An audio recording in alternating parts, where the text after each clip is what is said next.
شروع اللہ کا نام لے کر جو بڑا مہربان نہایت رحم والا ہے۔ یہ ایک سورہ ہے جس کو ہم نے نازل کیا اور اس کے احکام کو فرض کر دیا اور اس میں صاف صاف آیتیں نازل کی تاکہ تم یاد رکھو۔ بدکاری کرنے والی عورت اور بدکاری کرنے والا مرد جب ان کی بدکاری ثابت ہو جائے تو دونوں میں سے ہر ایک کو 100 درے مارو، اور اگر تم اللہ اور روز آخر پر ایمان رکھتے ہو تو اللہ کے قانون کو نافذ کرنے میں تمہیں ان پر ہرگز ترس نہ آئے، اور چاہیے کہ ان کی سزا کے وقت مسلمانوں کی ایک جماعت بھی موجود ہو۔ بدکار مرد تو بدکار یا مشرک عورت کے سوا کسی سے نکاح نہیں کرتا، اور بدکار عورت کو بھی بدکار یا مشرک مرد کے سوا اور کوئی نکاح میں نہیں لاتا، اور یہ یعنی بدکار عورت سے نکاح کرنا مومنوں پر حرام ہے۔ اور جو لوگ پرہیزگار عورتوں کو بدکاری کا عیب لگائیں اور اس پر 4 گواہ نہ لائیں تو ان کو 80 درے مارو، اور کبھی ان کی شہادت قبول نہ کرو، اور یہی بد کردار ہیں۔ ہاں، جو اس کے بعد توبہ کر لیں اور اپنی حالت سنوار لیں تو اللہ بھی بخشنے والا ہے، مہربان ہے۔ اور جو لوگ اپنی بیویوں پر بدکاری کی تہمت لگائیں اور خود ان کے سوا اور گواہ نہ ہوں تو ہر ایک کی شہادت یہ ہے کہ پہلے تو 4 بار اللہ کی قسم کھائے کہ بے شک وہ سچا ہے، اور 5ویں بار یہ کہے کہ اگر وہ جھوٹا ہو تو اس پر اللہ کی لعنت۔ اور عورت سے سزا کو یہ بات ٹال سکتی ہے کہ وہ پہلے 4 بار اللہ کی قسم کھائے کہ بے شک یہ جھوٹا ہے، اور 5ویں دفعہ یوں کہے کہ اگر یہ سچا ہو تو مجھ پر اللہ کا غضب نازل ہو۔ اور اگر تم پر اللہ کا فضل اور اس کی مہربانی نہ ہوتی تو بہت سی خرابیاں پیدا ہو جاتی۔ اور یہ کہ اللہ توبہ قبول کرنے والا ہے، حکیم ہے۔ جن لوگوں نے یہ بہتان باندھا ہے وہ تمہیں میں سے ایک جماعت ہے، اس کو اپنے حق میں برا نہ سمجھنا، بلکہ وہ تمہارے لیے اچھا ہے۔ ان میں سے جس شخص نے گناہ کا جتنا حصہ لیا اس کے لیے اتنا وبال ہے، اور جس نے ان میں سے اس بہتان کا بڑا بوجھ اٹھایا ہے اس کو بڑا عذاب ہوگا۔ جب تم نے وہ بات سنی تھی تو مومن مردوں اور عورتوں نے کیوں اپنے دلوں میں نیک گمان نہ کیا، اور کیوں نہ کہہ دیا کہ یہ کھلم کھلا بہتان ہے؟ یہ بہتان لگانے والے اپنی بات کی تصدیق کے لیے 4 گواہ کیوں نہ لائے؟ تو جب یہ گواہ نہیں لا سکے تو اللہ کے نزدیک یہی جھوٹے ہیں۔ اور اگر دنیا اور آخرت میں تم پر اللہ کا فضل اور اس کی رحمت نہ ہوتی تو جس شغل میں تم منہمک تھے اس کی وجہ سے تم پر بڑا سخت عذاب نازل ہوتا، جب تم اپنی زبانوں سے اس کا ایک دوسرے سے ذکر کرتے تھے اور اپنے منہ سے ایسی بات کہتے تھے جس کا تم کو کچھ بھی علم نہ تھا، اور تم اسے ایک ہلکی بات سمجھتے تھے، حالانکہ اللہ کے نزدیک وہ بڑی بھاری بات تھی۔ اور جب تم نے اسے سنا تھا تو کیوں نہ کہہ دیا کہ ہمیں شایع نہیں کہ ایسی بات زبان پر لائیں؟ پروردگار تو پاک ہے، یہ تو بہت بڑا بہتان ہے۔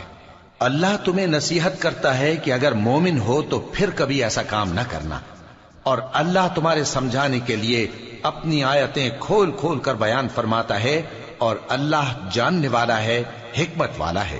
جو لوگ اس بات کو پسند کرتے ہیں کہ مومنوں میں بے حیائی یعنی تہمت بدکاری کی خبر پھیلے، ان کو دنیا اور آخرت میں دکھ دینے والا عذاب ہوگا، اور اللہ جانتا ہے اور تم نہیں جانتے۔ اور اگر تم پر اللہ کا فضل اور اس کی رحمت نہ ہوتی تو کیا کچھ نہ ہوتا، مگر وہ کریم ہے، اور یہ کہ اللہ نہایت مہربان ہے، رحیم ہے۔ مومنوں، شیطان کے قدموں پر نہ چلنا، اور جو شخص شیطان کے قدموں پر چلے گا تو شیطان تو بے حیائی کی باتیں اور برے کام ہی بتائے گا۔ اور اگر تم پر اللہ کا فضل اور اس کی مہربانی نہ ہوتی تو ایک شخص بھی تم میں پاک نہ ہو سکتا، مگر اللہ جس کو چاہتا ہے پاک کر دیتا ہے، اور اللہ سننے والا ہے، جاننے والا ہے۔ اور جو لوگ تم میں صاحب فضل اور صاحب مال ہیں وہ اس بات کی قسم نہ کھائیں کہ رشتہ داروں اور محتاجوں اور وطن چھوڑ جانے والوں کو کچھ نہیں دیں گے، اور ان کو چاہیے کہ معاف کر دیں اور درگزر کریں۔ کیا تم پسند نہیں کرتے کہ اللہ تم کو بخش دے؟ اور اللہ تو بخشنے والا ہے، مہربان ہے۔ جو لوگ پرہیزگار اور برے کاموں سے بے خبر اور ایماندار عورتوں پر بدکاری کی تہمت لگاتے ہیں ان پر دنیا اور آخرت دونوں میں لعنت ہے، اور ان کو سخت عذاب ہوگا، یعنی قیامت کے روز جس دن ان کی زبانیں اور ہاتھ اور پاؤں سب ان کے کاموں کی گواہی دیں گی۔ اس دن اللہ ان کو ان کے اعمال کا پورا پورا اور ٹھیک ٹھیک بدلہ دے گا، اور ان کو معلوم ہو جائے گا کہ اللہ برحق اور حق کو ظاہر کرنے والا ہے۔ ناپاک عورتیں ناپاک مردوں کے لیے ہیں، اور ناپاک مرد ناپاک عورتوں کے لیے، اور پاک عورتیں پاک مردوں کے لیے ہیں، اور پاک مرد پاک عورتوں کے لیے۔ یہ پاک لوگ ان جھوٹوں کی باتوں سے بری ہیں، اور ان کے لیے بخشش اور نیک روزی ہے۔ مومنوں، اپنے گھروں کے سوا دوسرے لوگوں کے گھروں میں گھر والوں سے اجازت لیے اور ان کو سلام کیے بغیر داخل نہ ہوا کرو، یہ تمہارے حق میں بہتر ہے، اور ہم یہ نصیحت اس لیے کرتے ہیں کہ شاید تم یاد رکھو۔ پھر اگر تم گھر میں کسی کو موجود نہ پاؤ تو جب تک تم کو اجازت نہ دی جائے اس میں مت داخل ہو، اور اگر یہ کہا جائے کہ اس وقت لوٹ جاؤ تو لوٹ جایا کرو، یہ تمہارے لیے بڑی پاکیزگی کی بات ہے، اور جو کام تم کرتے ہو اللہ سب جانتا ہے۔ ہاں، اگر تم کسی ایسے مکان میں جاؤ جس میں کوئی نہ بستا ہو اور اس میں تمہارا اسباب رکھا ہو تو تم پر کچھ گناہ نہیں، اور جو کچھ تم ظاہر کرتے ہو اور جو پوشیدہ کرتے ہو اللہ کو سب معلوم ہے۔ مومن مردوں سے کہہ دو کہ اپنی نظریں نیچی رکھا کریں اور اپنی شرمگاہوں کی حفاظت کیا کریں، یہ ان کے لیے بڑی پاکیزگی کی بات ہے، اور جو کام یہ کرتے ہیں اللہ ان سے خبردار ہے۔ اور مومن عورتوں سے کہہ دو کہ وہ بھی اپنی نگاہیں نیچی رکھا کریں اور اپنی شرمگاہوں کی حفاظت کیا کریں، اور اپنی آرائش یعنی زیور کے مقامات کو ظاہر نہ ہونے دیا کریں مگر جو اس میں سے کھلا رہتا ہو، اور اپنے سینوں پر اوڑھنیاں اوڑھے رہا کریں، اور اپنے خاوند اور باپ اور خسر اور بیٹوں اور خاوند کے بیٹوں اور بھائیوں اور بھتیجوں اور بھانجوں اور اپنی جیسی مومن عورتوں اور لونڈی غلاموں کے سوا نیز ان خدام کے جو عورتوں کی خواہش نہ رکھیں، یا ایسے لڑکوں کے جو عورتوں کے پردے کی چیزوں سے واقف نہ ہوں۔ غرض ان لوگوں کے سوا کسی پر اپنی زینت اور سنگھار کے مقامات کو ظاہر نہ ہونے دیں، اور اپنے پاؤں ایسے طور سے زمین پر نہ مارے کہ جھنکار کانوں میں پہنچے اور ان کا پوشیدہ زیور معلوم ہو جائے۔ اور مومنوں، سب اللہ کے آگے توبہ کرو تاکہ فلاح پاؤ، اور اپنی قوم کی بیوہ عورتوں کے نکاح کر دیا کرو، اور اپنے غلاموں اور لونڈیوں کے بھی جو نیک ہوں نکاح کر دیا کرو۔ اگر وہ مفلس ہوں گے تو اللہ ان کو اپنے فضل سے غنی کر دے گا، اور اللہ بہت وسعت والا ہے، سب کچھ جاننے والا ہے۔ اور جن کو بیاہ کا مقدور نہ ہو وہ پاک دامنی کو اختیار کیے رہیں یہاں تک کہ اللہ ان کو اپنے فضل سے غنی کر دے۔ اور جو غلام تم سے مکاتبت یعنی مال دے کر پروانہ آزادی کی تحریر چاہیں، اگر تم ان میں صلاحیت اور نیکی پاؤ تو ان سے مکاتبت کر لو، اور اللہ نے جو مال تم کو بخشا ہے اس میں سے ان کو بھی دو۔ اور اپنی باندیوں کو اگر وہ پاک دامن رہنا چاہیں تو دنیاوی زندگی کے فوائد حاصل کرنے کے لیے بدکاری پر مجبور نہ کرنا، اور جو ان کو مجبور کرے گا تو ان بیچاریوں کے مجبور کیے جانے کے بعد اللہ بخشنے والا ہے، مہربان ہے۔ اور ہم نے تمہاری طرف روشن آیتیں نازل کی ہیں، اور جو لوگ تم سے پہلے گزر چکے ہیں ان کی خبریں اور پرہیزگاروں کے لیے نصیحت۔ اللہ آسمانوں اور زمین کا نور ہے، اس کے نور کی مثال ایسی ہے کہ گویا ایک طاق ہے جس میں ایک چراغ ہے، اور چراغ ایک قندیل میں ہے، اور قندیل ایسی صاف شفاف ہے کہ گویا موتی کا سا چمکتا ہوا تارا ہے۔ اس میں ایک مبارک درخت کا تیل جلایا جاتا ہے یعنی زیتون کا، کہ نہ مشرق کی طرف ہے نہ مغرب کی طرف۔ ایسا معلوم ہوتا ہے کہ اس کا تیل خواہ آگ اسے نہ بھی چھوئے جلنے کو تیار ہے، بڑی روشنی پر روشنی ہو رہی ہے۔ اللہ اپنے نور سے جس کو چاہتا ہے سیدھی راہ دکھاتا ہے، اور اللہ جو مثالیں بیان فرماتا ہے تو لوگوں کے سمجھانے کے لیے، اور اللہ ہر چیز سے واقف ہے۔ وہ قندیل ان گھروں میں ہے جن کے بارے میں اللہ نے ارشاد فرمایا ہے کہ بلند کیے جائیں اور وہاں اللہ کے نام کا ذکر کیا جائے، اور ان میں صبح و شام اس کی تسبیح کرتے ہیں۔ ایسے لوگ جن کو اللہ کے ذکر اور نماز پڑھنے اور زکوٰۃ دینے سے نہ سوداگری غافل کرتی ہے نہ خرید و فروخت، وہ اس دن سے جب دل خوف اور گھبراہٹ کے سبب الٹ جائیں گے اور آنکھیں اوپر چڑھ جائیں گی ڈرتے ہیں۔ تاکہ اللہ ان کو ان کے اعمال کا بہت اچھا بدلہ دے اور اپنے فضل سے زیادہ بھی عطا فرمائے.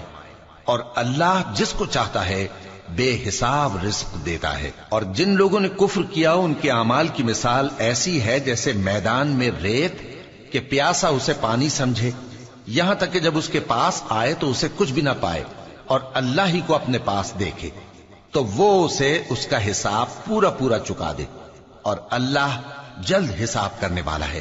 یا ان کے اعمال کی مثال ایسی ہے جیسے گہرے سمندر میں اندھیرے جس پر لہر چڑھی چلی آتی ہو اور اس کے اوپر اور لہر آ رہی ہو اور اس کے اوپر بادل ہو، غرض اندھیرے ہی اندھیرے ہوں، ایک پر ایک چھایا ہوا، جب اپنا ہاتھ نکالے تو کچھ نہ دیکھ سکے. اور جس کو اللہ روشنی نہ دے اس کو کہیں بھی روشنی نہیں مل سکتی. کیا تم نے نہیں دیکھا کہ جو لوگ آسمانوں اور زمین میں ہیں اللہ کی تسبیح کرتے رہتے ہیں، اور پر پھیلائے ہوئے پرندے بھی، اور سب اپنی نماز اور تسبیح کے طریقے سے واقف ہیں، اور جو کچھ وہ کرتے ہیں سب اللہ کو معلوم ہے. اور آسمان اور زمین کی بادشاہی اللہ ہی کے لیے ہے اور اللہ ہی کی طرف لوٹ کر جانا ہے. کیا تم نے نہیں دیکھا کہ اللہ ہی بادلوں کو چلاتا ہے، پھر ان کو آپس میں ملا دیتا ہے، پھر ان کو تہ بتہ کر دیتا ہے، پھر تم دیکھتے ہو کہ بادل سے مے نکل کر برس رہا ہے، اور آسمان میں جو اولوں کے پہاڑ ہیں ان سے اولے نازل کرتا ہے تو جس پر چاہتا ہے اس کو برسا دیتا ہے اور جس سے چاہتا ہے ہٹا رکھتا ہے. اور بادل میں جو بجلی ہوتی ہے اس کی چمک آنکھوں کو خیرہ کر کے بینائی کو اچ کے لیے جاتی ہے. اللہ ہی رات اور دن کو بدلتا رہتا ہے. اہل بصارت کے لیے اس میں بڑی عبرت ہے. اور اللہ ہی نے ہر چلنے پھرنے والے جاندار کو پانی سے پیدا کیا تو ان میں سے بعض ایسے ہیں کہ پیٹ کے بل چلتے ہیں، اور بعض ایسے ہیں جو 2 پاؤں پر چلتے ہیں، اور بعض ایسے ہیں جو 4 پاؤں پر چلتے ہیں. اللہ جو چاہتا ہے پیدا کرتا ہے. بے شک اللہ ہر چیز پر قادر ہے. ہم ہی نے روشن آیتیں نازل کی ہیں، اور اللہ جس کو چاہتا ہے سیدھے راستے کی طرف ہدایت کرتا ہے. اور بعض لوگ کہتے ہیں کہ ہم اللہ پر اور رسول پر ایمان لائے اور ان کا حکم مان لیا، پھر اس کے بعد ان میں سے ایک فریق پھر جاتا ہے، اور یہ لوگ صاحب ایمان ہی نہیں ہیں.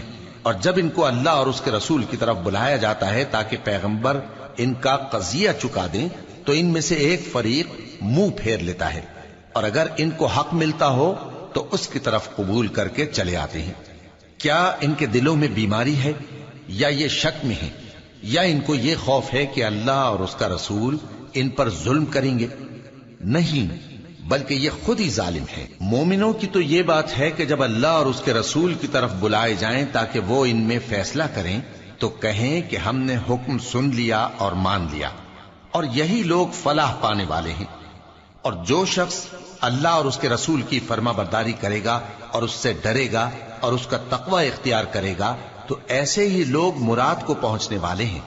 اور یہ اللہ کی سخت سخت قسمیں کھاتے ہیں کہ اگر تم ان کو حکم دو تو سب گھروں سے نکل کھڑے ہوں. کہہ دو کہ قسمیں مت کھاؤ، پسندیدہ فرما برداری درکار ہے. بے شک اللہ تمہارے سب اعمال سے خبردار ہے. کہہ دو کہ اللہ کی فرما برداری کرو اور رسول کے حکم پر چلو. اگر منہ موڑو گے تو رسول پر اس چیز کا ادا کرنا ہے جو ان کے ذمے ہے، اور تم پر اس چیز کا ادا کرنا ہے جو تمہارے ذمے ہے. اور اگر تم ان کے فرمان پر چلو گے تو سیدھا رستہ پالو گے، اور رسول کے ذمے تو صاف صاف پہنچا دینا ہے. جو لوگ تم میں سے ایمان لائے اور نیک کام کرتے رہے ان سے اللہ کا وعدہ ہے کہ ان کو ملک کا حاکم بنا دے گا، جیسا ان سے پہلے لوگوں کو حاکم بنایا تھا، اور ان کے دین کو جسے اس نے ان کے لیے پسند کیا ہے مستحکم و پائیدار کرے گا، اور خوف کے بعد ان کو امن بخشے گا. وہ میری عبادت کریں گے اور میرے ساتھ کسی چیز کو شریک نہ بنائیں گے. اور جو اس کے بعد کفر کرے تو ایسے ہی لوگ بد کردار ہیں. اور نماز پڑھتے رہو اور زکات دیتے رہو اور پیغمبر کے فرمان پر چلتے رہو تاکہ تم پر رحمت کی جائے. اور ایسا خیال نہ کرنا کہ کافر لوگ ہم کو زمین میں مغلوب کر دیں گے. ان کا ٹھکانہ دوزخ ہے اور وہ بہت برا ٹھکانہ ہے. مومنوں، تمہارے باندی غلام اور جو بچے تم میں سے بلوغ کو نہیں پہنچے 3 دفعہ یعنی 3 اوقات میں تم سے اجازت لیا کریں.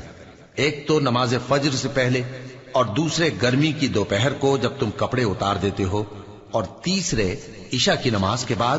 یہ 3 وقت تمہارے پردے کے ہیں.